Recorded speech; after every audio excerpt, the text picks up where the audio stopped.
Have you ever tried to calm your mind, only to find that the more you try, the wilder it becomes? Have you ever felt that your thoughts are like a wild horse running in all directions, refusing to obey, dragging you through fear, desire, distraction, and doubt? Welcome back to the channel. It's a privilege to have you here.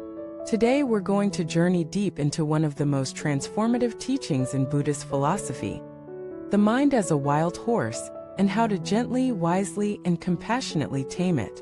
Drawing from the timeless wisdom of the Diamond Sutra, we'll uncover why subduing the mind is the ultimate spiritual work, and how real freedom begins not by silencing the mind, but by understanding its nature. Let us begin with an image. Imagine a horse born in the wild. It knows nothing of saddles or reins. It runs freely, instinctively, unpredictably. That's the mind, especially the untrained mind. It jumps from past to future, from desire to fear, from pride to shame. It drags you away from presence, from peace, from clarity. And just like the wild horse, if you try to break it with force, it resists harder. But what if there's another way? What if, instead of trying to dominate the mind, we began to understand it, to walk beside it, to listen to its fears, to earn its trust? That's what the Diamond Sutra points toward. One of the most profound lines in the text is this: subdue your mind, yet do not grasp anything as a self, a person, a being, or a life. This teaching is subtle but powerful.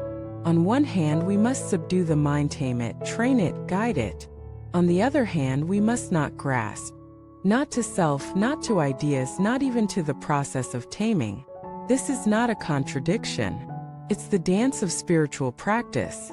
You guide without clinging. You discipline without controlling. You lead without forcing. The great Zen master Huangbo once said, "The mind when not grasped is Buddha." Think about that. The wild horse, when not chained, when not feared, when simply seen, becomes calm, becomes wise, becomes luminous. So how do we work with this wild mind? First, let us understand its tendencies.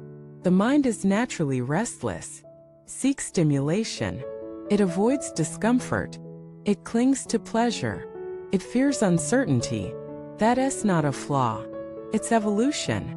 But while the reactive mind may have served our survival, it doesn't serve our awakening. The Diamond Sutra doesn't tell us to destroy the mind. It tells us to see through it, to understand that thoughts are not facts, that identity is not fixed, that perception is not reality. The mind says this is good. The next moment this is bad. The mind says I am a failure. Then I am enlightened. It flips, flops, spirals, shouts. But underneath all that noise is stillness. Underneath thought is awareness. Your job is not to silence the horse. Your job is to stop mistaking the horse for the rider. Let me share a story. A student once asked a master, "How do I control my thoughts?" The master said, "Bring me all your thoughts and I will burn them." The student was confused. "I can't bring them. They come and go." The master smiled. "Then why are you trying to control what you can't even hold?" This story reveals the folly of trying to control the mind like an enemy. Instead, watch it like a cloud. Witness it like weather. Stay rooted in the one who sees. This is what the Diamond Sutra means by not grasping. When thoughts arise, don't fight them. When judgments arise, don't believe them. When emotions swell, don't identify with them. Just see. Just sit. Just stay. Over time, something incredible happens.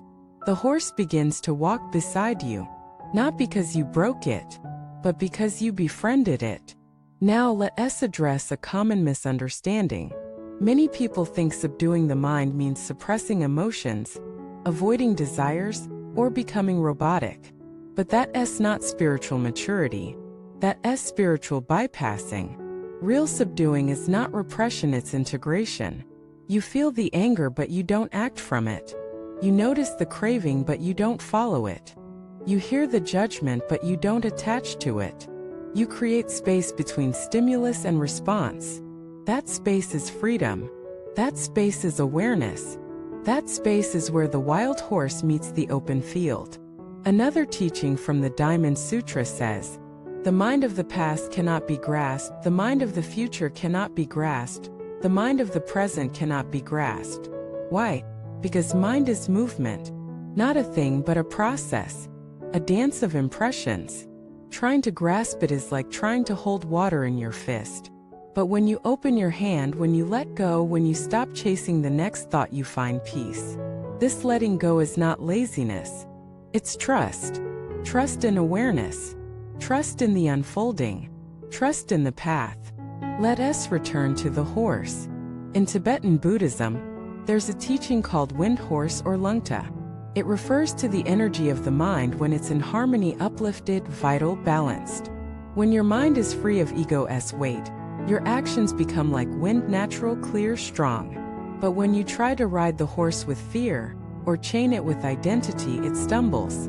To raise your wind horse, you must let go of control and ride with presence. Now, here is a practical question. How do you train this wild horse in daily life? Start with breath.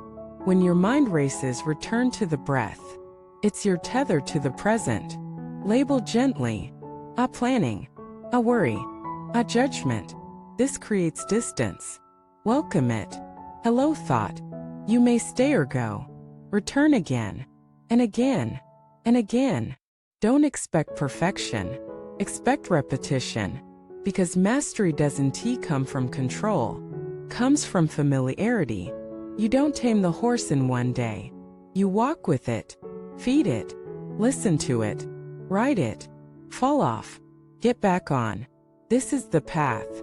And it's worth it. Because when the horse is tamed, you're no longer dragged by every thought. You're no longer hijacked by every emotion. You begin to choose to respond, to live not from reactivity but from clarity. That is the fruit of the Diamond Sutra. A mind that is free but not careless. Focused but not rigid. Peaceful but fully alive. So today I invite you to pause. Watch your mind like you'd watch a wild horse on a distant hill. Notice its beauty, its energy, its fear, its longing. Don't try to catch it. Don't try to change it. Just see it. And in that seeing, it softens. In that space, you awaken. Thank you for watching this video. If this message touched something in you, please leave a comment. How have you worked with your mind lately? What helps you return to presence when thoughts run wild? Be sure to like this video, subscribe for more teachings, and share it with someone who needs to hear that the wild horse of the mind is not an enemy, it's a mirror, a guide, and ultimately, a friend.